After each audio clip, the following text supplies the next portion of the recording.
और दुनिया के देश को नहीं झेलना पड़ा। आतंक के खिलाफ हमारी लड़ाई 26/11 को शुरू नहीं हुई थी। जो देश को तोड़ना चाहते थे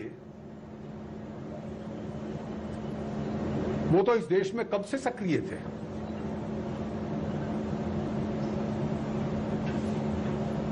हमने जम्मू कश्मीर में, दक्षिण के हिस्से में, पूर्व उत्तर में, मध्य में नक्सलवादियों में, पंजाब में कितने ऐसे अलगाववादी और हिंसक आंदोलन देखे हैं।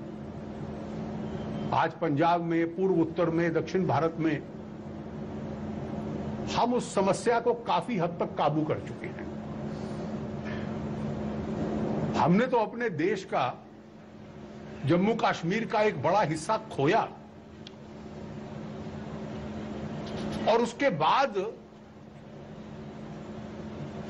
जिस प्रावधान को कभी पंडित नेहरू ने, इंदिरा जी ने या श्री राजीव गांधी ने छूने की प्रयास नहीं किया, डॉक्टर मनमोहन सिंह ने नहीं किया,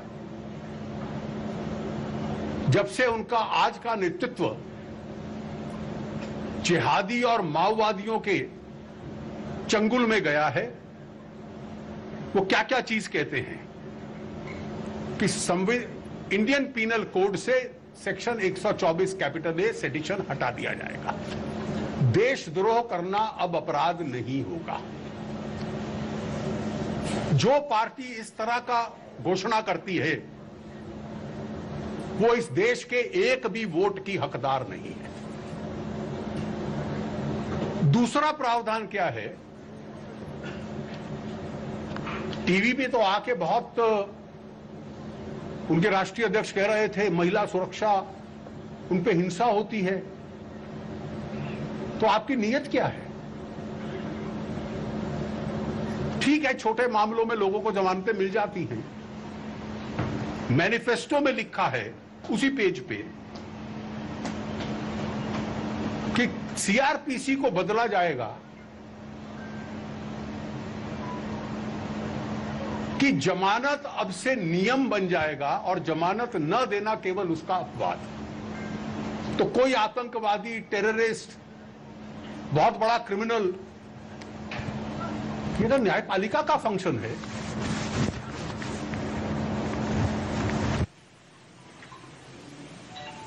तो फिर जो महिलाओं से अपराध करेगा, तो किस लिए लिप सिंपैथी दिखला रहे थे आज मैनिफेस्टो के में? जो बड़े बड़े घटनाएं करते हैं, सीआरपीएफ के, स्टेट पुलिस के लोगों को मारते हैं, यह प्रावधान डाला गया है इस देश के माओवादियों की और जिहादियों की रक्षा करने के लिए कि कुछ समय के पश्चात उनको जमानत मिल जाए। तीसरा कहा गया, यह बहुत विचित्र है, कि हम armed forces special powers act को अमेंड करेंगे, मिल जाए। तीसरा कहा गया, यह बहुत विचित्र है, कि हम armed forces special powers act को अमेंड करेंगे और रिव्यू करेंगे और कुछ ऐसे प्रावधान बनाएंगे जिसमें सैंक्शन की आवश्यकता नहीं है। मित्रों, यह armed forces special powers act क्या है? इस देश में दो कानून हैं। एक है डिस्टर्ब्ड एरियाज एक्ट, कि जहां पर इंटरनल सबवर्शन हो रही होती है उसको डिस्टर्ब्ड एरिया घोषित कर देते हैं। उन एरियाज पे armed forces of the union, जिसमें सेना भी आती है, एयरफोर्स भी आती है, नेवी नहीं आती क्योंकि नेवी कभी डोमेस्टिक ऑपरेशंस में नहीं होती, इसके अलावा CRPF, BSF, CISF, Assam rifles, ये सब सेंट्रल फोर्सेस आती हैं। अब जहां जहां इंसर्जेंसी और आतंक होता है और वहां डिस्टर्ब एरिया होता है, तो कोई किसी आर्म्ड फोर्सेस के, सेना के किसी अधिकारी के खिलाफ क्रिमिनल केस डालना चाहता है, वो अपनी जिम्मेवारी निभा रहा है इसलिए, तो उसको सरकार की सैंक्शन लेनी पड़ती है। It's essentially a sanctioning law, कुछ और प्रावधान भी। अब इन्होंने कहा कि अगर आरोप यह होगा कि मान लो किसी ने टॉर्चर कर दिया या किसी ने किसी महिला से बदसलूकी की या किसी ने चोरी कर ली, तो सैंक्शन नहीं होगी। बहुत सरल दिखता है।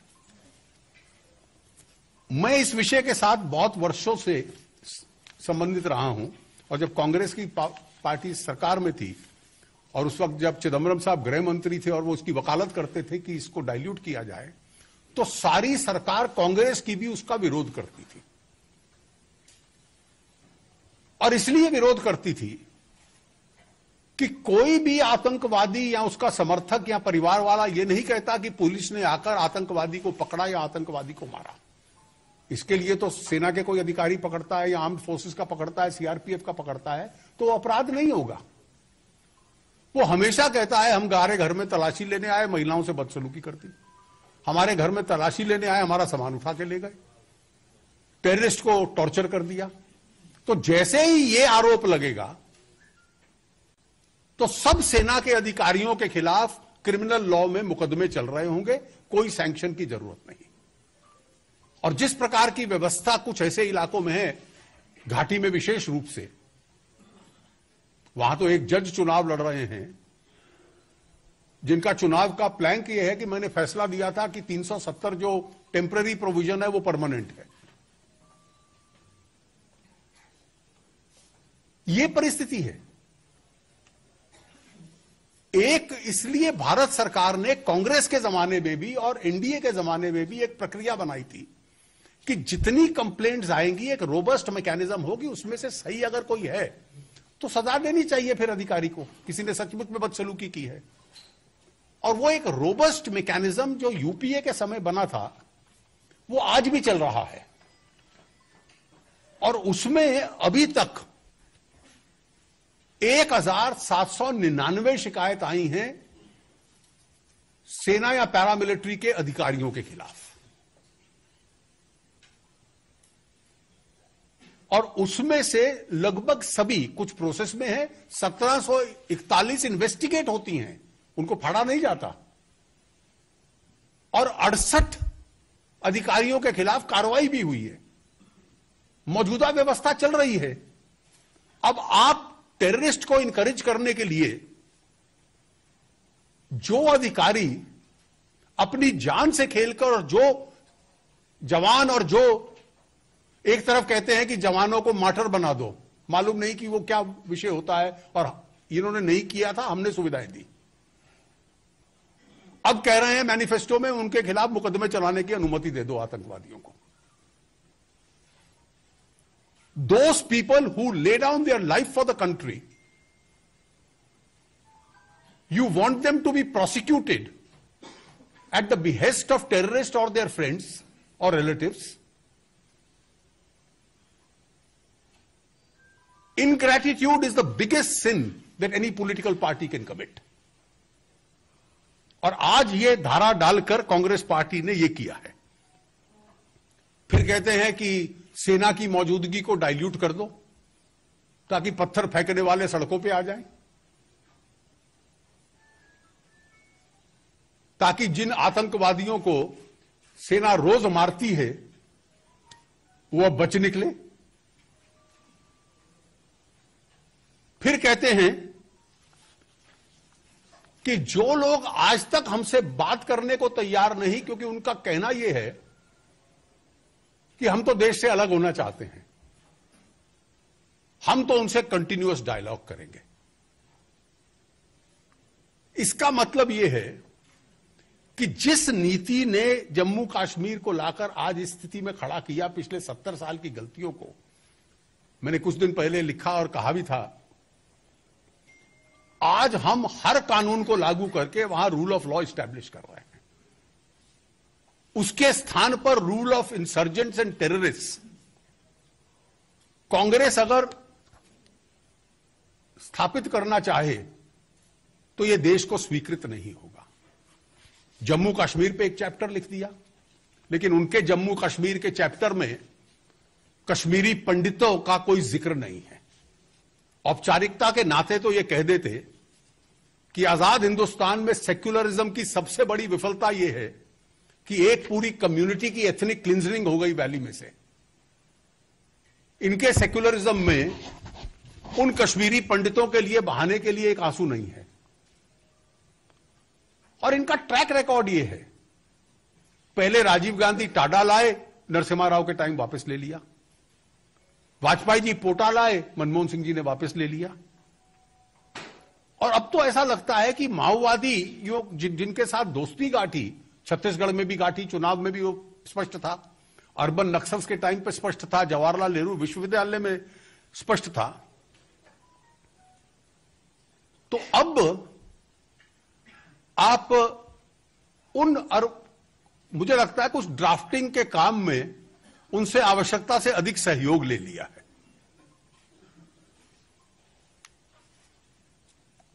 अब मेरा दूसरा बड़ा पॉइंट है, मैं सब पॉइंट्स पे नहीं जा रहा, ये जो न्याय का ब्लफ था। पिछली बार जब मैंने आपसे बातचीत की थी तो अर्थशास्त्री दुनिया भर में पूछ रहे थे इसका साधन कहां से आएगा। दूसरा प्रश्न था कि मौजूदा सब्सिडीज का क्या करेंगे जो डीबीटी में जाती हैं। पहले दिन तो चुप थे, अगले दिन कहा नहीं नहीं नहीं ये उसके अलावा होगा। तो जिस विद्वान व्यक्ति ने ये मैनिफेस्टो बनाया उन्होंने कहा कि देखिए इसका साधन आएगा जब अर्थव्यवस्था बढ़ेगी तो साधन भी बढ़ेंगे, उसी से ये फाइनेंस हो जाएगी। जब एक मुर्गी खरीदेंगे वो अंडा देगी, उससे 1000 मुर्गी बनेगी तो करोड़पति मैं तभी बनूंगा। ये न्याय के इंप्लीमेंटेशन की रोडमैप है। अब मैं फिर एक एक लाइन बारीकी से पढ़ता रहा और आज मैंने कम से कम वो पैराग्राफ चैप्टर 4 बार पढ़ा, उसमें से क्या निकला। ये पॉइंट नंबर 9 है 19-20 पेज पे। पहला, fiscal prudence will be maintained, यानी कोई अन्य बोझ अर्थव्यवस्था पे नहीं होगा। दूसरा, इसका पायलट भी होगा, टेस्टिंग भी होगी, इसको फेजेस में इस्तेमाल किया जाएगा। भविष्य में जब अर्थव्यवस्था बढ़ेगी तो यह भी अपने आप एक्सपैंड करेगी। यही सोचकर 80 के दशक में इंदिरा जी और राजीव जी ने एक फिस्कल इररिस्पॉन्सिबिलिटी की थी। आमदनी बढ़ाई नहीं, खर्चा बढ़ा दिया। छठे 5 ईयर प्लान में 80 से 85 तक फिस्कल डेफिसिट 6.2%, 7वें में 8.2%, 6.4 एंड 8.2। और उसका असर यह हुआ कि मनमोहन सिंह जी को ढूंढ के लाना पड़ा कि यह देश कंगाल हो गया है, डेट ट्रैप में पहुंच गया है और इसलिए देश को बचाओ। We were on the verge of insolvency और यहां से टोली गई आईएमएफ वहां से मांगने के लिए कि हमारे देश को बचाओ। और जब यूपीए सरकार ने भी यह किया था तो मुद्रास्फीति आम आदमी के लिए बढ़ गई थी, 10.4% तक गई। यूपीए कार्यकाल की दूसरा जो फेज था 9 से 14 का, उसमें इन्फ्लेशन 10% से ऊपर था। जो लोग इसके समर्थक हैं, उनके एक अर्थशास्त्री को मैं सुन रहा था टेलीविजन पे, उन्होंने कहा कि एक ही तरीका है कि इस पे टैक्स बढ़ा दो। तो ईमानदारी से कहो आपकी नीति ये है। हमने तो घटाए हैं 5 सालों में, पहली बार इतिहास में घटे हैं हर तरह के टैक्स, आप बढ़ा दो।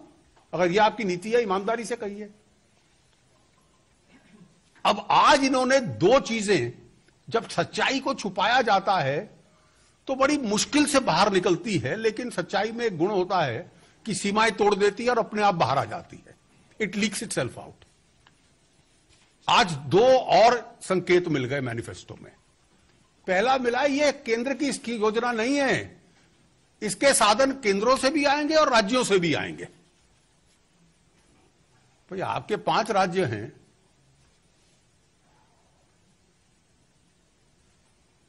ये तो पहले दिन आपने नहीं कहा था। तो सच्चाई धीरे धीरे बाहर आ रही है। This will be a joint scheme of the centre and the states.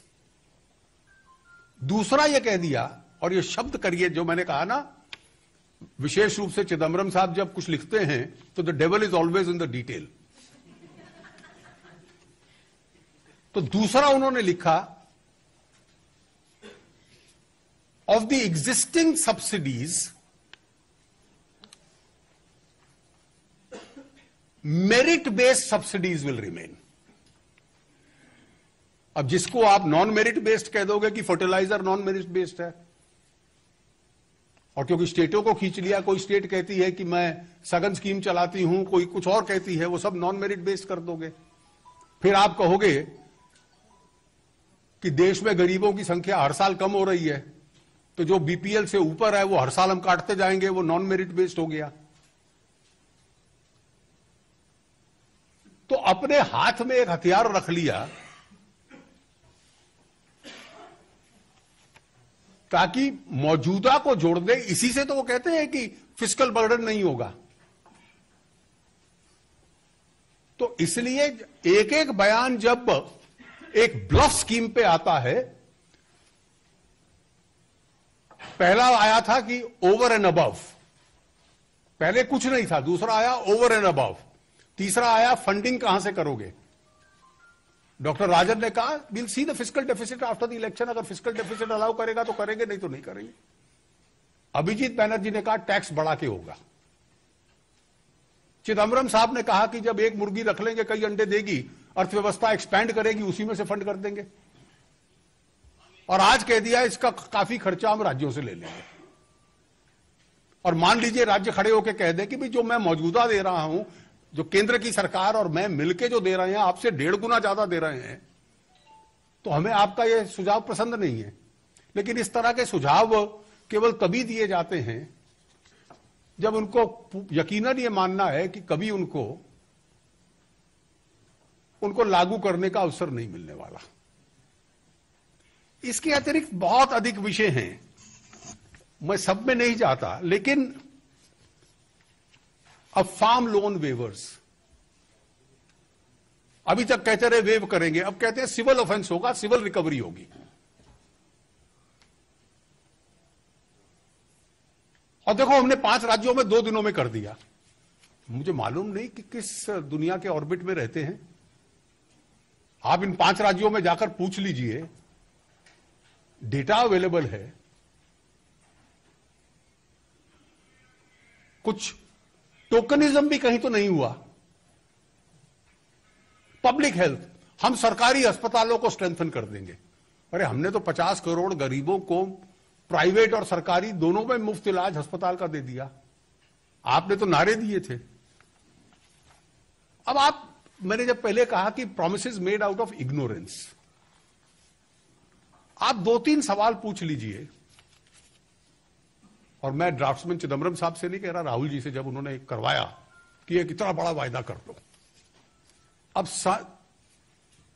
वित्तीय वर्ष 2019-20 ले लीजिए।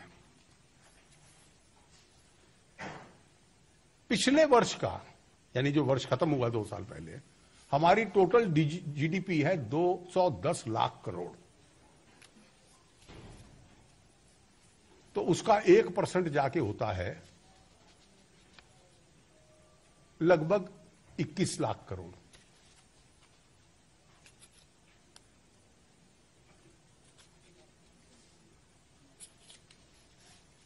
जो 1% होता है जीडीपी का, मैं जीरो में कहीं शायद पहले मैं गलती कर रहा हूं, तो 6% तो जाके बैठता है जीडीपी का कोई 12 लाख के करीब।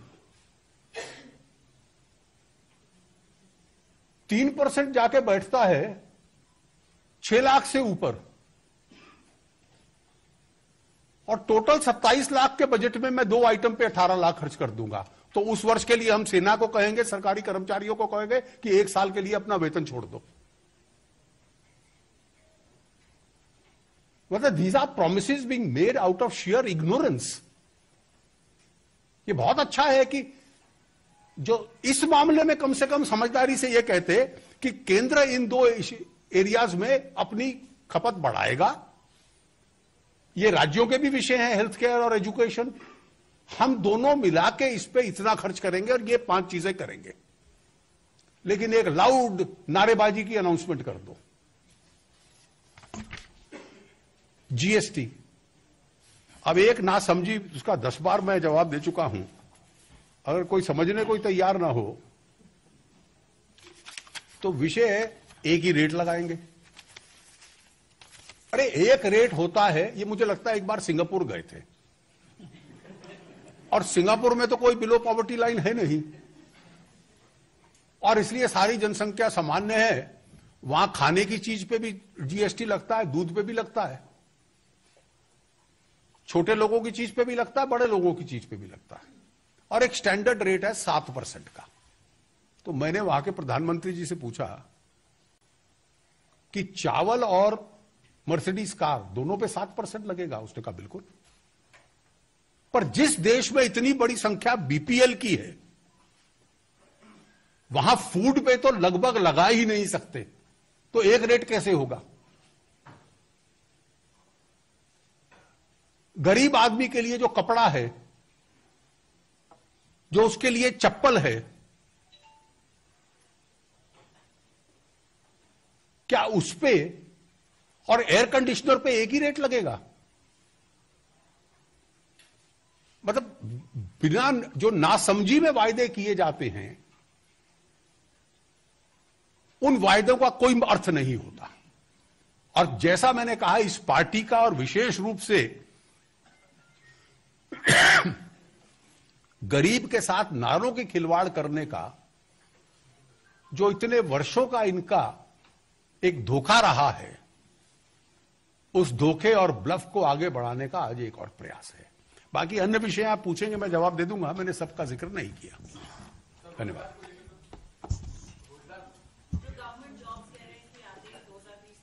Now please read the paragraph. He says 28 lakh jobs I will fill. The next sentence says 20 lakhs of them are in the state governments. But he must at least read what he is saying. Devendra Prasad. I seem to have read their manifesto more than the Congress president. Devendra Prasad. देखिए, ये जो national institutions बनी थी, nationalist institutions बनी थी, वो एक purpose के लिए बनी थी और इनका एक कैरेक्टर है। कम से कम अगर उसको पॉलिटिसाइज करते हैं तो उसका उत्तर भी मिलेगा। वो मामला कोर्ट में है, अब कोर्ट फैसला करेगा कि उसका ओरिजिन कैसे हुआ। आप नॉन माइनॉरिटी को माइनॉरिटी नहीं बना सकते। प्रश्न यह होता है कि वो जब उसका जन्म हुआ था तब वो माइनॉरिटी थी क्या, एक समाज के साधनों से बनी क्या, एक पर्पस के लिए बनी। अब जामिया दिल्ली में है, मेरा थोड़ा ज्यादा परिचय है उससे। It's a cosmopolitan university and it has attend very good standards. उसको विवाद में हम खींचे, इसकी ये अनावश्यक है। Sanjay Sharma.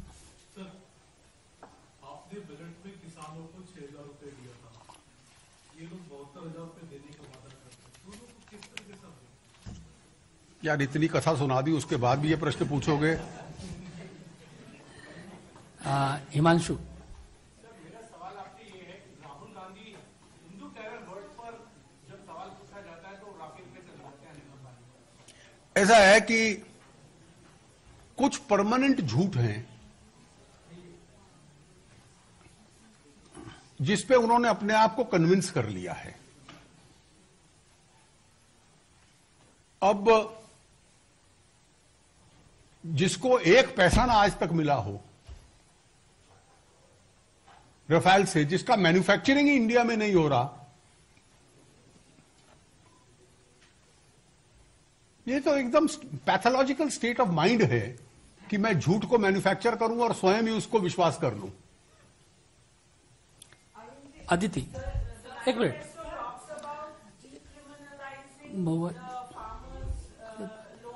Late us be very यावेळची सर्वात मोठी बातमी आणि ती म्हणजे अरुण जेटली यांची सुरू असलेली पत्रकार परिषद। या पत्रकार परिषदेमध्ये काँग्रेसनं जाहीर केलेल्या जाहीरनाम्याची अक्षरशः चिरफाड करताना या ठिकाणी आक्रमक झालेले अरुण जेटली आपण पाहिलं। प्रत्येक मुद्दा किती खोटा आहे हेच सांगण्याचा प्रयत्न या पत्रकार परिषदेतून अरुण जेटली यांच्याकडून करण्यात आलेला आहे। काँग्रेसनं दिलेली आश्वासनं ते पाळू शकत नाही हेच सांगत असताना काँग्रेसच्या आश्वासनांमुळे देशाच्या एकतेला धोका असल्याचं देखील त्यांनी या पत्रकार परिषदेत सांगितलं। काँग्रेसच्या जाहीरनाम्यावरती विश्वास ठेवू शकत नाही असं देखील त्यांनी स्पष्टपणे सांगितलं।